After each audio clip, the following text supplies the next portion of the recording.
आम आदमी पार्टी अपना संगठन मजबूत करने के लिए क्रांतीय शिविरों का आयोजन कर रही है, कार्यकर्ता सम्मेलन का आयोजन कर रही है। इससे पहले प्रयागराज में संकल्प शिविर का आयोजन हुआ था, मेरठ में संकल्प शिविर का आयोजन हुआ था पश्चिम प्रांत का, और आज ब्रज प्रांत में संकल्प शिविर का आयोजन है जो अभी जारी है। कल कार्यकर्ता सम्मेलन हुआ था जिसमें तो खुजली कर रही होगी जब तुम्हें भेजना ही ना तो। बहुत अच्छी संख्या में ब्रज प्रांत के कार्यकर्ता उसमें शामिल हुए। हमारे बीच में दिल्ली के विधायक अनिल झा जी जो हमारे सह प्रभारी हैं उत्तर प्रदेश के, वो भी कल रहे और आज भी कार्यक्रम में है। चौधरी सुरेंद्र जी जो दिल्ली के 3 बार के विधायक हैं, दोनों लोग 3 बार से विधायक हैं दिल्ली में, सह प्रभारी हैं उत्तर प्रदेश के, ये भी कल और आज के कार्यक्रम में है। विशेष रवि जी हमारे 4 बार के विधायक हैं दिल्ली से, वो भी कल के कार्यक्रम में भी थे, आज के भी कार्यक्रम में थे। और सबसे बढ़िया प्रयास डॉक्टर हृदय चौधरी जी जो हमारी ब्रज प्रांत के अध्यक्ष हैं, इनके माध्यम से कार्यकर्ताओं ने मिलकर, यहाँ के जो जिलाध्यक्ष हैं शीलेंद्र वर्मा जी, सबने मिलकर बहुत अच्छा कार्यक्रम किया। आज के इस शिविर में कुछ बातों को लेकर हम अपने कार्यकर्ताओं को प्रशिक्षित कर रहे हैं कि गांव-गांव में अपने संगठन का निर्माण हमको कैसे करना है, बाबा साहब डॉक्टर भीमराव अम्बेडकर जी के सिद्धांतों को, उनके विचारों को लोगों तक कैसे पहुंचाना है। क्योंकि आम आदमी पार्टी का मानना है कि ये देश किसी मोदी और योगी के फरमान से नहीं चलेगा, बाबा साहब के संविधान से ये देश चलेगा। और जिस तरह से आज संविधान का उल्लंघन किया जा रहा है, गाँव में हम लोग देखते हैं कि घोड़ी पर बैठने के लिए दलित को इजाज़त नहीं। कभी हम सुनते हैं कि किसी को इसलिए मारा गया या सामने से नहीं गुजरने दिया गया या अम्बेडकर जुलूस नहीं निकालने दिया गया क्योंकि वो दलित समाज से है। तो ये जो भेदभाव की राजनीति उत्तर प्रदेश में चल रही है जातियों के नाम पे, इसके खिलाफ हम पूरे देश में अपने संगठन को खड़ा करके लड़ाई लड़ने का काम करेंगे। हमने 2 कार्यक्रम महीने का तय किया है, एक रचनात्मक कार्यक्रम सेवा का जिसमें श्रमदान, वृक्षारोपण जैसे कार्य करते हैं, और एक कार्यक्रम संघर्ष का जिसमें उत्तर प्रदेश सरकार की जो खामियां गलतियां रहती हैं उसके खिलाफ आंदोलन करते हैं। तो ये हमारा प्रदेश को लेकर अभियान चल रहा है और मुझे लगता है कि आने वाले 3-4 महीनों में एक अच्छी तस्वीर उत्तर प्रदेश के अंदर आपको देखने की मिलेगी आम आदमी पार्टी के रूप में। 26 में पंचायत का चुनाव सबसे पहली चुनौती है आम आदमी पार्टी की, और उसके लिए जिला पंचायत, क्षेत्र पंचायत, ग्राम पंचायत के जो चुनाव होंगे पूरी मजबूती के साथ उत्तर प्रदेश में आम आदमी पार्टी लड़ेगी। और बाबा जी की जो सरकार की नीतियां हैं, चाहे वो बिजली के दाम बढ़ाने की हो, चाहे वो शिक्षा की हालत हो, सरकारी स्कूल बंद हो रहे हैं, 8 लाख बच्चों ने 5वीं तक की पढ़ाई अपनी छोड़ दी सरकारी स्कूलों को। इन तमाम मुद्दों पे हम आने वाले दिनों में संघर्ष करेंगे। मुझे इतनी बात कहनी थी, हम चाहेंगे साथी अनिल झा जी और हमारे विधायक दल भी वो भी इतनी बात की। संजय जी, अभी आपने कहा कि जो सबकी बात हो जान दीजिए, फिर सवाल आपके लिए। अनिल जी, आज 2 दिन से यहाँ संगठन के प्रवास को लेकर के आदरणीय सांसद जी श्री संजय सिंह जी हमारे बीच हैं, जो उत्तर प्रदेश के प्रभारी भी हैं, और हमारे साथी विधायक जो बहुत सारे लोग अनुभवी संगठन के दायित्व के साथ जो है आम आदमी पार्टी को उत्तर प्रदेश के अंदर हम लोग अपनी जो हमारी नीतियां हैं, हमारे नेता आदरणीय अरविंद केजरीवाल जी की, उसको लेकर के ज़मीन पर काम करने का प्रयास कर रहे हैं। हो सकता है शुरुआती दौर है, लेकिन शुरुआती दौर में जज्बे के साथ हमारे कार्यकर्ता जिनको जो भी टास्क दिया जा रहा है आदरणीय संजय सिंह जी की तरफ से, केजरीवाल साहब की तरफ से, उस पर हम लोग काम कर रहे हैं। हमारा सबसे पहला मुद्दा, जैसा संजय सिंह जी ने बताया है, सबसे पहला है संगठन की मजबूती, यानी कि एक रचनात्मक कार्यक्रम करना और एक आंदोलन के कार्यक्रम करना। रचनात्मकता और आंदोलन और सांस्कृतिक अधिष्ठानों पर हमारे लोग जाएं, वहाँ काम करें और एक अनुशासन के साथ हम आगे बढ़ें। जो वर्तमान में सरकार है, जो सरकार की नीतियों के कारण से जो करोड़ों लोग उत्तर प्रदेश के जो 20 करोड़ लोग हैं, उनमें जो भावनाएं, जो जनमुद्दे हैं, उसको लेकर के जो एक तीव्र विरोध हो रहा है, उसको लेकर के हम आंदोलन करेंगे। और सबसे बड़ी हैरानी की बात यह है, जिस प्रकार से दिल्ली में सरकार ने काम किया, मैं अभी दिल्ली का हूँ और अभी यहाँ पर आया हूँ, मैं देख रहा हूँ एक रात एक होटल में रुक रहा हूँ, 4 बार बिजली के कट लगते हैं। जब तक हमारी सरकार थी, एक बार भी बिजली के कट नहीं लगते।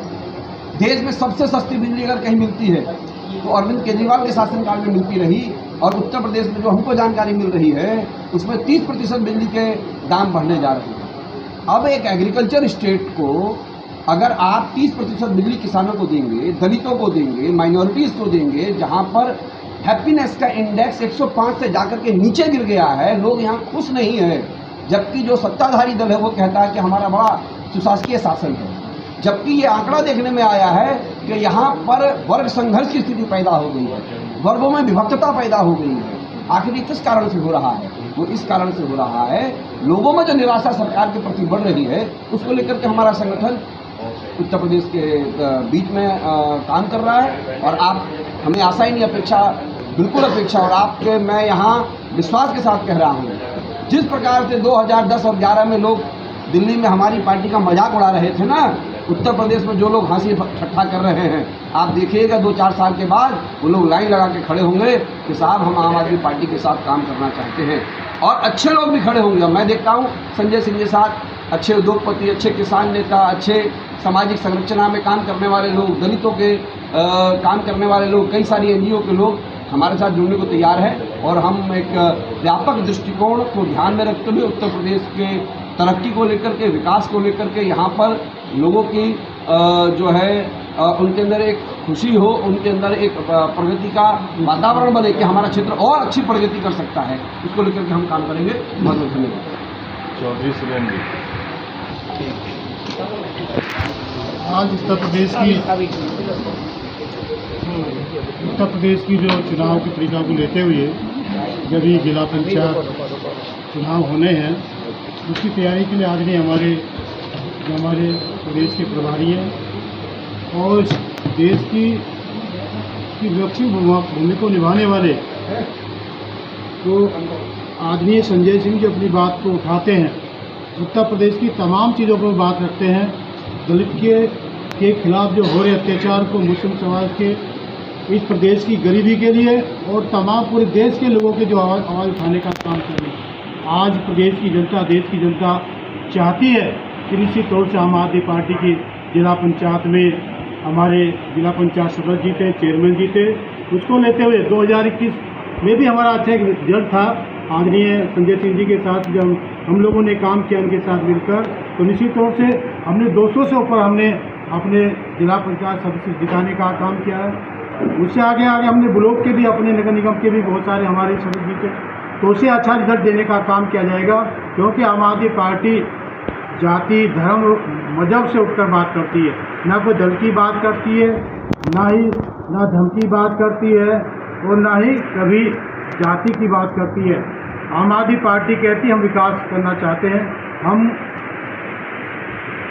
अंतिम पंक्ति पे खड़ा जो व्यक्ति, पायदान पे जो खड़ा है, उसके लिए बाबा साहब डॉक्टर अम्बेडकर दिए हुए अधिकार को जो बार बार आदमी हमारे नेताजी कहते हैं, आदमी हमारे संजय सिंह जी कहते हैं कि हम देश को बाबा साहब डॉक्टर अम्बेडकर के संविधान के तहत चलाना चाहते हैं, जो गरीब से गरीब आदमी को उसका हक अधिकार दिलाना चाहते हैं। उस हक अधिकार के लिए आदमी हमारे संजय सिंह जी जो हमें आदेश करें, जो कि हमारी टीम के कैप्टन हैं, वो कैप्टन का हमें आदेश माने, हमारे नेता हैं, उसी के आधार पर आज उसी के 2 दिन का जो प्रवास चला है, जो 2 दिन से हमारा शिविर का काम चल रहा है, तो निश्चित तौर से जो संकल्प का जो काम आज हम सब मिलकर संकल्प लेंगे कि आने वाला चुनाव तो हमारा रिहर्सल होगा और 2027 में जो चुनाव होगा तो निश्चित तौर से हम इतनी बड़ी ताकत के साथ उठेंगे कि हमारे बगैर कोई सरकार ये प्रदेश में नहीं बनेगी। वो ताकत के साथ उठेंगे और ये नेतृत्व हमारे आदमी संजय सिंह जी के पास है, क्योंकि इनसे बढ़िया वक्ता, इससे बढ़िया नेता प्रदेश में नहीं है।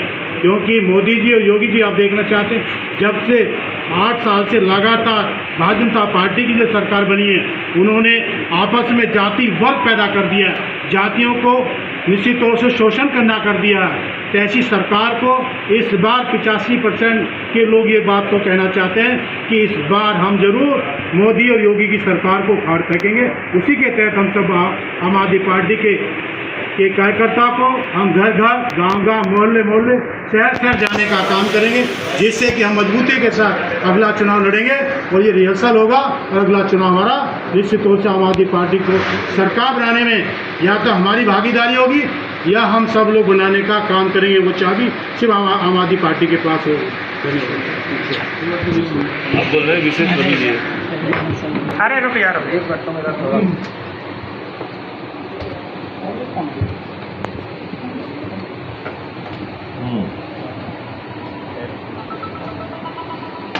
दो दिवसीय परीक्षण केंद्र का जो कार्यक्रम यहाँ इस समय ब्रजपंथा ग्राम के क्षेत्र में चल रहा है, माननीय हमारे सांसद श्री संजय सिंह जी के लीडरशिप के अंदर, इसके अंदर जो इस आज का जो परीक्षण है, कल तो कार्यकर्ता सम्मेलन था और आज परीक्षण है, तो परीक्षण का जो विषय है, मुझे लगता है कि ये विषय जो है वो जन तक जाना चाहिए, हर एक आम आदमी तक जाना चाहिए, कि क्योंकि एक सुलझी हुई एक संवेदनशील पार्टी ही ऐसा विषय जो है वो ढूंढ के ला सकती है।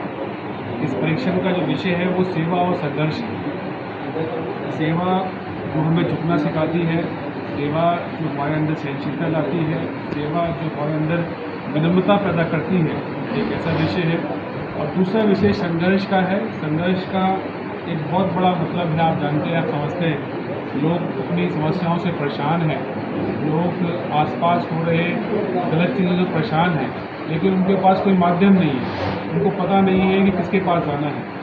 तो इस शिविर के अंदर हम अपने कार्यकर्ताओं का परीक्षण दे रहे हैं, परीक्षण कर रहे हैं और उनको ये समझाने का प्रयास कर रहे हैं कि सेवा और संघर्ष के माध्यम से हमने घर तक जाना है और उसी के माध्यम से लोगों को जोड़ना है। और मुझे ये विश्वास है कि सेवा और संघर्ष के खूबसूरत परीक्षण के बाद जब हमारे कार्यकर्ता जहाँ तक जाएंगे तो बड़ी संख्या में लोग जो है आम आदमी पार्टी जुड़ेंगे और उनके जुड़ने के बाद से आने वाले जो भी चुनाव हैं, चाहे वो 2026 में होने वाला जिला पंचायत का चुनाव हो या उसके बाद और भी चुनाव है, उन सारे चुनावों के अंदर माननीय सांसद श्री संजय सिंह जी की लीडरशिप के अंदर हम आम आदमी पार्टी के लिए बहुत परिणाम लेंगे। विधायक ने पुलिस प्रशासन के पत्र लिखकर के मांग की है लॉरी में एयरक्राफ्ट ऑर्डिनेंस लागू करने की बात कहकर बकरा ईद पर जो मुस्लिम समाज का बहुत पवित्र वो आ रहा है, उस पर पशु काटने पर रोक लगाने एवं इको फ्रेंडली केक काटकर उसे मनाने का आग्रह किया गया है। इसमें आपका क्या कहना है? देखिए, ऐसा है कि गाय काटने वाली कंपनी से चंदा लेने वाली भारतीय जनता पार्टी के विधायक हैं नंदकिशोर। ये रिकॉर्डेड बात है, कहीं छिपी हुई बात तो है नहीं। वो कंपनी जो गाय काटने का काम करती है, बीफ बेचने का काम करती है, उससे बीजेपी वाले चंदा लेते हैं। अब वो उपदेश दे रहे हैं, तो पहले तो इनको अपना संघर्ष करना चाहिए मोदी जी के खिलाफ। बीजेपी वाले पहले जिन कंपनियों से बीफ काटने वाली कंपनियों से, बेचने वाली कंपनियों से चंदा लिए हैं, वो पैसा पहले वापस करें, उसके बाद भी एक भी शब्द बोले, उसके पहले इनको कोई नैतिक अधिकार बोलने का नहीं है। सीधी बात। दूसरी बात क्या है, 30% तुमने बिजली का दाम बढ़ा दिया, उस पर नंदकिशोर गुर्जर नहीं बोलता, उसकी हिम्मत नहीं बोलने की, क्योंकि बाबा जी नाराज़ हो जाएंगे। कंपनियों से दलाली खानी है, बिजली कंपनियों से। उत्तर प्रदेश में नौजवानों को रोजगार नहीं मिला, मोदी आते हैं कहते हैं हम नौजवानों को गोबर बिकवाएंगे, गोबर बेच के ये लोग रोजगार करेंगे, उस पर कोई भाजपा ही नहीं बोलता। जनता के जो बुनियादी मुद्दे हैं, हमारे बच्चे 8 लाख बच्चे सरकारी स्कूल से बाहर हो गए, इस पर एक भी बीजेपी वाला नहीं बोलता। खाली दिन रात इन्हीं फालतू के मुद्दों पे आप सवाल उठाते रहेंगे उसका हम जवाब देते फिर। सबसे पहला काम करना चाहिए, बीजेपी वालों का चंदा पहले वापस करें बीफ कंपनियों से जिन्होंने जो लिया इन्होंने। इसी के साथ एक और क्वेश्चन है मैम, तो अच्छा उत्तराखंड और अब उत्तर प्रदेश सरकार में, तो उत्तर प्रदेश में असंवैधानिक घोषित करके मदरसों को बंद करने का कार्यक्रम शुरू कर दिया है बीजेपी सरकार ने, प्रदेश सरकार ने। यह बहुत ही एक उच्च समाज के लिए, जो मुस्लिम समाज के लिए घातक है। अभी ये नेपाल की सीमावर्ती जिलों में शुरू हुआ है, लेकिन कल को केवल इसका दायरा बढ़ सकता है, बल्कि नए मदरसों की स्थापना में भी कठिनाइयाँ पैदा की जा सकती है। मदरसे का बोर्ड होता है, का आरोप है, मदरसे का बोर्ड होता है, मदरसे की शिक्षा वैध तरीके से उसको सरकारी मान्यता के तहत दी जाती है। मदरसा हो या कोई संस्थान हो, वो सरकारी नियम के मुताबिक चल रहा है, उसको ऐसे ही तुम उजाड़ने थोड़ी निकल जाओगे। कहीं कुछ गलत मिलता है आप कार्रवाई कीजिए, उस पर कहीं कोई आपत्ति नहीं, लेकिन ऐसे थोड़ी आप हवा में किसी का स्कूल मदरसा बंद कर दो। सांसद जी का आरोप भी तो है ना ये कि शायद ये साजिश तो नहीं है कहीं? किस बात की साजिश? मदरसे जो बंद करने की। मैं वही तो आपसे कह रहा हूँ, मदरसा जो है उसका मदरसा बोर्ड होता है, मदरसा सरकारी नियमों के मुताबिक चलता है, मदरसे की मान्यता होती है, उसको अवैधानिक घोषित करके बिना किसी आधार के बंद नहीं किया जा सकता। उसके पीछे कोई आपको तथ्य, कोई आधार देना पड़ेगा। सांसद जी, आपने कहा कि 8 लाख बच्चे पढ़ाई से बेघर हो गए हैं या नहीं जा रहे हैं। दिल्ली में आपकी वर्ल्ड क्लास शिक्षा थी और इसके साथ साथ मोहल्ला क्लिनिक भी थे, तो ऐसा क्या रहा कि आपको वहाँ हार का सामना करना पड़ा, या आप अपनी बात को जनता तक नहीं पहुँचा? लोगों से पूछिए, जाइए आप दिल्ली घूम के आइए, 4 महीने में क्या हाल किया है। बाउंसर लगा के छोटे छोटे बच्चों को स्कूल में नहीं घुसने दे रहे। मद्रासी कैंप कल उजाड़ के बर्बाद कर दिया बुलडोजर चला के। भारतीय जनता पार्टी इस मुल्क को सिर्फ बर्बाद कर सकती है, ना आपके बच्चों को शिक्षा दे सकती है, ना अस्पताल में अच्छे स्वास्थ्य का इंतजाम कर सकती है, ना आपके लिए सड़कें बना सकती है, ना आपके नौजवानों को रोजगार दे सकती है। सिर्फ हिंदू मुस्लिम झगड़ा, लड़ाई, दंगा फसाद और देश को बर्बाद। इसके अलावा कोई एजेंडा नहीं इनके पास। 4 महीने में क्या किया है दिल्ली का हालत आप बताइए। बिजली कटौती होने लगी, वहाँ 1 मिनट भी बिजली नहीं कटती थी। दिल्ली के अंदर बच्चों की फीस 80% बढ़ गए, और तो और छोड़िए, बुजुर्ग जो पार्क में घूमने जाते थे 50-50 रुपये किराया बढ़ा दिया पार्कों का। मोहल्ला क्लिनिक बंद कर दिया जहाँ पे मुफ्त दवाएं मिलती थी। तो भाजपा कर क्या रही है इस देश के लिए, ये तो पूछिए। हम हार गए, क्यों हार गए उसका मैं 10 बार बता चुका हूँ। 2 साल से हमारे सारे काम इन लोगों ने ठप कर दिए। हमारे सारे मंत्रियों को उठा के जेल में डाला, मुझे जेल में डाला, मुख्यमंत्री जी को, केजरीवाल जी को जेल में डाला। लेकिन 4 महीने में दिल्ली की जनता से अब जाकर माइक लगा के पूछ लीजिए, वो तो कह रहे हैं कि 27 साल के भूखे लोग आ गए, अब लूट रहे हैं पूरी दिल्ली। ऑपरेशन सिंदूर के बारे में क्या कहेंगे? ऑपरेशन सिंदूर में भारतीय सेना का जो रोल रहा है वो नमन करने का रोल है, बहादुरी का रोल है, पराक्रम का रोल है। भारतीय सेना ने पाकिस्तान के अंदर घुस के 9 आतंकी ठिकानों को तबाह किया। 21 आतंकी ठिकानों की जानकारी उनको थी, जैसा उन्होंने प्रेस कॉन्फ्रेंस करके बताया था। और ये बड़ा मौका था भारतीय सेना के लिए पीओके पे कब्जा करने का, आतंकी ठिकानों को मिटाने का, बलूचिस्तान को पाकिस्तान के नक्शे से अलग करने का। लेकिन भारत के प्रधानमंत्री ने देश के स्वाभिमान, सम्मान और संप्रभुता को ट्रंप के दबाव में गिरवी रखने का काम किया। अपने दोस्त का व्यापार बचाने के लिए राष्ट्र के स्वाभिमान और सम्मान के साथ समझौता किया। इसके लिए देश कभी मोदी को माफ़ नहीं करेगा। नरेंद्र मोदी जी सिंदूर के सौदागर हैं और सिंदूर के नाम पर वोट बैंक की राजनीति पूरे देश में कर रहे हैं। ये बात पूरा देश देख रहा है और उनको मौके पे जवाब दें। आगामी चुनाव सपा से मिलकर लड़ेंगे क्या माध्यम होगा? अभी तो हम अपने संगठन निर्माण के काम में जुटे हैं और पहला लक्ष्य जो हमारा है वो पंचायत का चुनाव उत्तर प्रदेश का है, उसमें हम लोग फोकस कर रहे हैं।